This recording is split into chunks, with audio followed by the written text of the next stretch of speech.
32 પુતળીની ધનવંત શેઠની વાર્તા ભાગ 8। 8મે દિવસે પુતળી લક્ષ્મણા ભોજ રાજાને સિંહાસન ઉપર બેસવા જતા અટકાવી અને બોલી, હે રાજન, આ સિંહાસન પર તમે પગ મૂકશો નહીં। આની ઉપર તો વીર વિક્રમ રાજા જેવા જ સત્યવાદી અને દાનેશ્વરી રાજા જ બેસી શકે। આમ કહી તેણે રાજાના પરોપકારની નવી વાર્તા કહેવાની શરૂઆત કરી। ઉજ્જૈની નગરીમાં વિક્રમ રાજા રાજ કરતા હતા। તેઓ પરદુખ ભંજક હોવાથી તેમના ખજાનામાંથી દરરોજ અઢળક દ્રવ્ય વપરાતું। એક દિવસ રાજાએ પોતાના ખજાનચીને બોલાવ્યો અને પૂછ્યું, આપણી તિજોરીમાં કેટલું ધન છે? રાજાની તિજોરીમાં બહુ ધન નહોતું, એટલે સમજો ખજાનચી બોલ્યો, મહારાજ, આપણે ધનનું શું કરવું છે? આપણી પાસે તો સત્ય, નીતિ, દયા, દાન, ધર્મભાવ ઇત્યાદિ સાત્વિક પ્રકારનું ધન તો એટલું બધું છે કે જે ખૂટ્યું ખૂટે તેમ નથી। વિક્રમ રાજા ખજાનચીની વાત સમજી ગયા કે રાજ્યની તિજોરી તો ખાલી થતી જાય છે। તેમની તીવ્ર ઈચ્છા હતી કે જો મારી પાસે અઢળક ધન હોય તો કેવું સારું, જેનાથી હું વધુ લોક કલ્યાણના કાર્યો કરી શકું। આ ઈચ્છા સંતોષવા માટે તેમણે રાજ્ય પ્રધાનને સુપરત કર્યું અને વધુ ધન પ્રાપ્તિ માટે તે જંગલમાં શિવજીની ઉપાસના કરવા ગયા। રાજાએ તો ભૂખે તરસે સતત 3 મહિના ઉપાસના કરી, છતાં શિવજી પ્રસન્ન ન થયા। આખરે રાજાએ કમળ પૂજા કરવાના હેતુથી પોતાનું મસ્તક કાપવાની તૈયારી કરી, એટલે તરત જ શિવજી પ્રસન્ન થયા અને સાક્ષાત પ્રગટ થઈને બોલ્યા, હે રાજન, બોલ, તારી શું ઈચ્છા છે? તારે જે જોઈએ એ તું માંગ। વિક્રમ રાજાએ કહ્યું, હે ભોળાનાથ, મને એટલું બધું ધન આપો જેથી હું મારી ઈચ્છા પ્રમાણે લોક કલ્યાણના કાર્યો કરી શકું। શિવજીએ કહ્યું, હે રાજન, અહીંથી દક્ષિણ દિશાએ જા, ત્યાં એક સાગર છે, તેની વચ્ચે બેટ છે અને તેમાં મંદિર છે।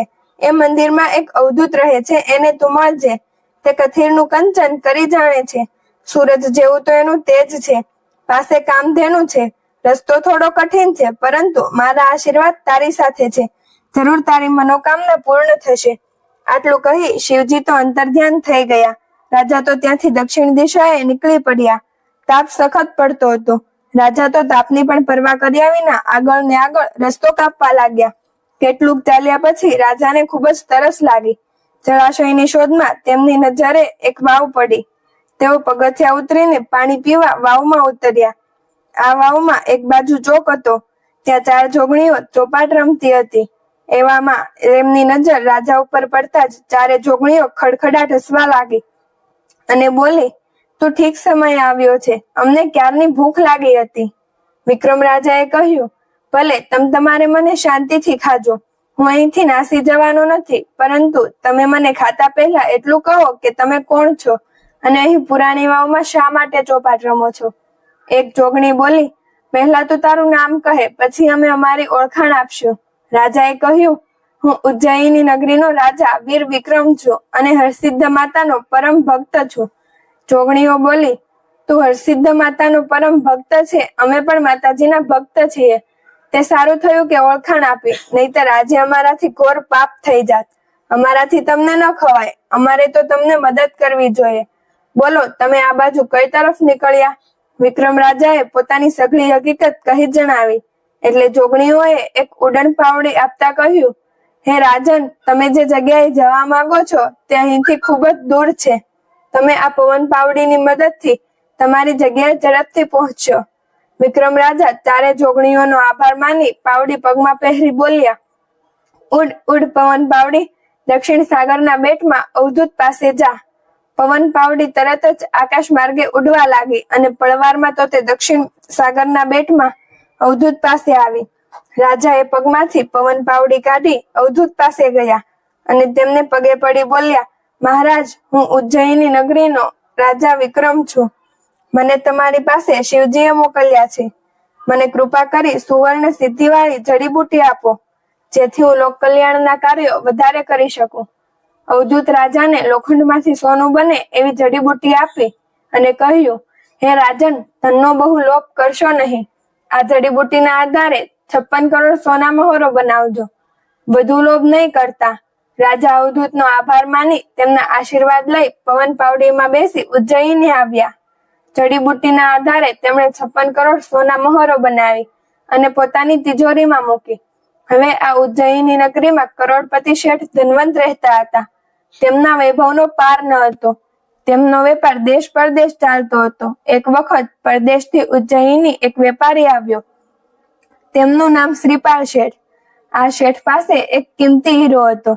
તેણે આ હીરો ઘણા ઝવેરીઓને બતાવ્યો, પરંતુ તેનું મૂલ્ય એટલું બધું હતું કે તેના નાણાં ચૂકવવા કોઈ તૈયાર નહોતું. ધનવંત શેઠને ખબર પડતા તેમણે તે હીરો ખરીદ્યો અને તેનું મૂલ્ય ચૂકવ્યું. હીરાની ખરીદ વેચાણથી બંને શેઠ વચ્ચે ભાઈબંધી થઈ ગઈ. ધનવંત શેઠે શ્રીપાલ શેઠને પોતાના ઘેર મહેમાન તરીકે રાખ્યા. બંને ભાઈબંધો જમી પરવારી વાતોએ વળગ્યા. વાતમાં તો શ્રીપાલ શેઠે કહ્યું, ધનવંત શેઠ, મારે એક પુત્રી છે અને હવે તે ઉંમરલાયક છે. જો કોઈ તમારી નજરમાં સારો મૂર્તિયો હોય તો મને બતાવો, જેથી મારા માથેથી થોડો ભાર હળવો થાય. ધનવંત શેઠે કહ્યું, અરે મિત્ર, જો તને વાંધો ન હોય તો મારા પુત્ર સાથે તારી પુત્રીનો વિવાહ કર. શ્રીપાલ શેઠને આ વાત ગમી ગઈ.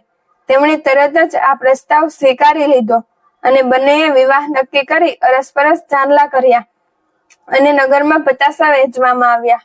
થોડા દિવસ પછી શ્રીપાલ શેઠ પોતાના વતન પાછા ફર્યા. આ વાતને 4 વર્ષ વીતી ગયા. એકાએક ધનવંત શેઠની અવળી દશા બેઠી. માલ ભરેલા વહાણ સમુદ્રમાં ડૂબી ગયા. અનાજના કોઠારમાં આગ લાગી. ચારે બાજુથી લેણદારો જીવ ખાવા લાગ્યા. વેપારમાં ખોટ ગઈ. ધનવંત શેઠ ઉપર તો મુસીબતોના પહાડ તૂટી પડ્યા. ના છૂટકે શેઠને દેવાળું કાઢવું પડ્યું અને પોતાનું ગામ છોડી બીજે ગામ ચાલ્યા ગયા. ધનવંત શેઠનું કુટુંબ ખૂબ જ ગરીબ થઈ ગયું. ધનવંત શેઠનો લાડકવાયો દીકરો જે હિંડોળા ખાતે ઝૂલતો હતો, તેને મજૂરી કરવાનો સમય આવ્યો. માં દીકરો બંને મજૂરી કરી પોતાનું ગુજરાન ચલાવવા લાગ્યા. થોડા સમયમાં આ વાતની જાણ શ્રીપાલ શેઠને પહોંચી ગઈ. તેમણે ધનવંત શેઠના દીકરા અજીત સાથેનું પોતાની દીકરીનું સગપણ તોડી નાખી કરોડપતિ કલ્યાણજી શેઠના દીકરા અશોક સાથે કર્યું. થોડા દિવસ પછી શ્રીપાલ શેઠે ઉજ્જૈની આવી પોતાની દીકરીના લગ્ન અશોક સાથે ગોઠવ્યા. વિક્રમ રાજાને આ વાતની જાણ થતા તેમણે શ્રીપાલ શેઠને મળવા બોલાવ્યા અને બધા વેપારીઓને પોતાને ત્યાં જમવાનું આમંત્રણ આપ્યું. રાજા તરફથી માન મળવાથી બધા વેપારીઓ ખૂબ ખુશ થઈ ગયા. બીજા દિવસે રાજાએ આખા નગરને જમાડ્યું. રાજાએ જમતા પહેલા વિચાર્યું કે નગરમાં કોઈ ભૂખ્યું તો નથી રહી ગયું ને. એ જોવા તેઓ નગરમાં નીકળ્યા. ફરતા ફરતા તેઓ ધનવંત શેઠના ઘર આગળ આવ્યા કે અંદરથી રડવાનો અવાજ સંભળાયો. રાજાએ ઘરની બારીમાંથી જોયું તો ધનવંત શેઠની વહુ અને દીકરો રડતા હતા. બંને જણા રડતા રડતા ઝેર પીવાની તૈયારી કરતા હતા. વિક્રમ રાજા તરત જ અંદર ગયા અને તેમને ઝેર પીતા અટકાવ્યા અને ઝેર પીવાનું કારણ પૂછ્યું. ત્યારે છોકરો બોલ્યો, મહારાજ, મારો વિવાહ શ્રીપાલ શેઠની દીકરી સાથે થયેલો, પણ નસીબ જોગે અમારી હાલત ભિખારી જેવી થઈ ગઈ. એટલે શ્રીપાલ શેઠે મારો વિવાહ તોડી નાખ્યો અને તેમની દીકરીનો વિવાહ કલ્યાણજી શેઠના દીકરા અશોક સાથે કર્યો. અને તેની ખુશીમાં તમે પણ આખા નગરને જમાડ્યું. લોકો માત્ર પૈસાને જ જોઈએ છે, ન્યાય અન્યાયને નથી જોતું. મારાથી તો આવું અપમાન સહન નથી થતું. એટલે જ હું ઝેર પીને મારી જિંદગીનો અંત લાવવા માંગુ છું. પછી ધનવંત શેઠની પત્ની બોલ્યા, મહારાજ, દીકરા વગર મારું જીવન પણ નકામું છે, તેથી હું પણ મારી જિંદગીનો અંત લાવવા માંગુ છું. વિક્રમ રાજાને બંનેની વાત સાંભળી ખૂબ દુઃખ થયું. તેમણે બંનેને ન્યાય અપાવવાનું વચન આપ્યું અને કહ્યું, હું જરૂર તારા લગ્ન શ્રીપાલ શેઠની દીકરી સાથે જ કરાવીશ. એવું આશ્વાસન આપી રાજાએ ત્યાંથી વિદાય લીધી. બીજા દિવસે વિક્રમ રાજાએ શ્રીપાલ શેઠને પોતાને મહેલે બોલાવ્યા અને ધનવંત શેઠના દીકરા સાથેનો વિવાહ તોડવાનું કારણ પૂછ્યું. ત્યારે શ્રીપાલ શેઠ બોલ્યા, મહારાજ, મેં મારી દીકરીનો વિવાહ કર્યો હતો ત્યારે ધનવંત શેઠ ખૂબ જ શ્રીમંત હતા. ત્યારે આજે તેમની હાલત ખૂબ જ ખરાબ થઈ ગઈ છે. તેઓ ભિખારી જેવી હાલતમાં જીવન ગુજારે છે. તેમને ખાવાના પણ સાસા પડી ગયા છે. આવી પરિસ્થિતિમાં હું મારી દીકરીને કઈ રીતે તે ઘરમાં પરણાવું? આમાં મારો શું વાંક? વિક્રમ રાજા બોલ્યા, શેઠજી, લક્ષ્મી કોઈની થઈ છે? તે તો સદા હરતી ફરતી રહે છે. વેપારીઓ પોતાની શાખ અને વચન ઉપર લાખો રૂપિયાનો ધીરધાર કરે છે. સામાજિક વ્યવહારો બાંધે છે. પછી ગમે તે સ્થિતિ સર્જાય છતાં પાછી પાની નથી કરતા. આ રીતે જોતા તમે તો ખોટું કામ કર્યું છે. તમારે તો ઉલટું વેવાય લોકોને ખરાબ પરિસ્થિતિમાં મદદ કરવી જોઈએ. શ્રીપાલ શેઠ બોલ્યા, અમે વેપારી લોકો સરખા સાથે સંબંધ બાંધીએ છીએ હવે ધનવંત શેઠ અમારી જેવી સ્થિતિવાળા નથી રહ્યા. તે બધું ગુમાવી બેઠા છે, માટે જ મારો સંબંધ તોડવો પડ્યો. વિક્રમ રાજાને શ્રીપાલ શેઠની દલીલ પરથી લાગ્યું કે શેઠ ધનના લોભી છે. જો તેમને ધનની લાલચ આપવામાં આવશે તો તેઓ પોતાની વાત બદલી કાઢશે. આમ વિચારી તેમણે કહ્યું, શ્રીપાલ શેઠ, જો ધનવંતરાય પાસે અઢળક ધન આવે તો તમે તમારી દીકરી તેમના દીકરા સાથે પરણાવશો? શ્રીપાલ શેઠ ધનનું નામ સાંભળી પીગળ્યા. તેમણે તરત જ હા પાડી દીધી. શ્રીપાલ શેઠ વિદાય થયા ત્યારે વિક્રમ રાજાએ પોતાના પ્રધાનને અને ખજાનચીને બોલાવી તેમની મારફત 56 કરોડ સોના મહોરો ધનવંતરાયને ત્યાં પહોંચાડી સર્વ હકીકત કહી જણાવી. રાજાની સહાયથી ધનવંતરાયનું બરબાદ થયેલું કુટુંબ ફરીથી આબાદ થઈ ગયું. ધનવંતરાય અઢળક ધનના માલિક બન્યા. ધનવંતરાય, તેમની પુત્રી અને પુત્ર ત્રણેય વિક્રમ રાજા પાસે આવ્યા અને તેમનો ખૂબ જ આભાર માન્યો. શ્રીપાલ શેઠને ખબર પડતા તેમણે કલ્યાણજી શેઠના દીકરા અશોક સાથે કરેલો સંબંધ તોડી નાખ્યો અને ફરી ધનવંતરાયના દીકરા સાથે વિવાહ કર્યા અને ઘણી ધામધૂમથી પોતાની દીકરી ધનવંતરાય શેઠના દીકરા જોડે પરણાવી. આ સમાચાર કલ્યાણજીના દીકરા અશોકે જાણ્યા ત્યારે તે ખૂબ દુઃખી થઈ ગયો અને તે પોતાનું શક પણ તૂટી જવાથી આત્મહત્યા કરવા તૈયાર થઈ ગયો. વિક્રમ રાજાને આની જાણ થતા તેઓ અશોકને મળ્યા અને તેનું લગ્ન પોતાની પ્રધાનની પુત્રી સાથે કરાવ્યા અને તેને ઘણું ધન ઝવેરાત પણ આપ્યું. આમ ત્રણેય કુટુંબો ખુશખુશાલ થઈ ગયા.